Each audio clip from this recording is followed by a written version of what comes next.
Hello everyone.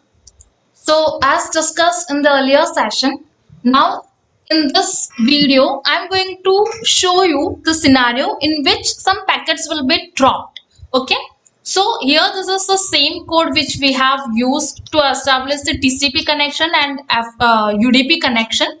Okay. So I'm just gonna change this bandwidth over here and some delay and the queue limit. Okay, so for n0 to n2 I am going to put the bandwidth, that is the high speed 20 MB.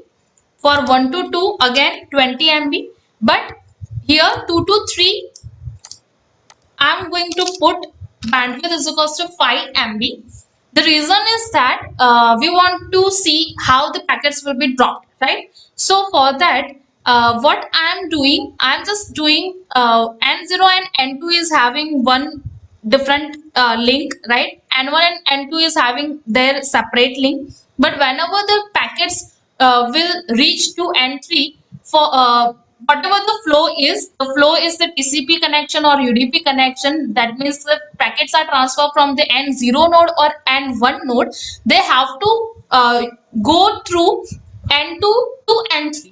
Right? They have to pass through N2 to N3 link. So for that, I am putting that link bandwidth as slow rate. That is why we can see how the packets can be dropped. And this delays, I'm also going to put this delay as a 5 milliseconds. Okay, that packets should transfer rapidly. Okay, with delay is not that much over here. And the queue limit, as we have taken the 10 limit at a time, right? So now I'm just providing the 5 limit between 2 to 3 so that some packets can be dropped between n2 to n3. Okay, so I'm just saving this practical and I will just run this $ns. Okay, so over here we will see whether some packets are dropping or not, right? So at 1.0 it started transferring the packets. You can see over here from node n2 some packets were dropped, right? So now nothing can be no packets were transferred. Now again some packets are transferred because they have synchronize between each other that what should be this thing. So after synchronization you can see over here no packets are dropping, right? Because by default over here in this NS2 some routing algorithms are used, right? So that we can avoid the congestion over here. So before that you can see that some packets were dropped from this N2 node, right? Okay, so this is the thing. We can also able to identify which packets are dropped with the help of press file. So if you want to see over here how the queue is maintained and how that queue work, so for that we need to add one line so that we will be able to see the queue in NAM. So for that we need to add some line over here. Okay, for that you need to write $ns. That means in this simulation the duplex link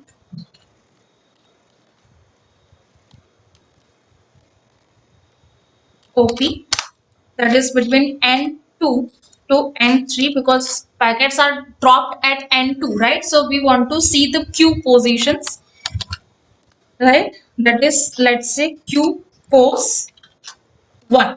Okay, so over here we will be see how the queue is maintained. So now I will run this particular practical and we'll start over here. Just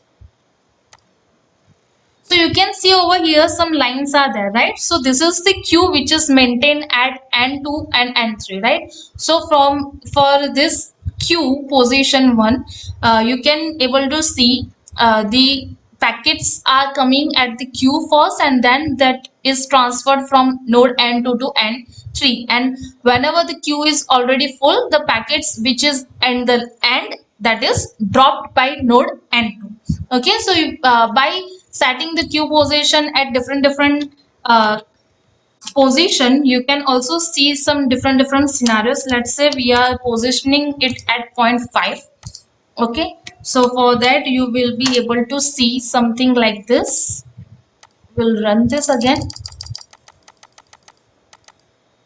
So right now you can see over here this zero point 0.5, right?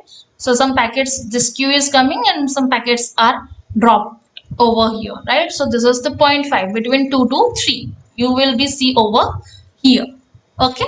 So this is the things that how the packets can be dropped when the bandwidth is low and the packet rate is very high. Okay. And we have limited the queue size also. So by this some parameters we can also identify, or we can also check where, at which position or at which parameters this kind of thing can be happen.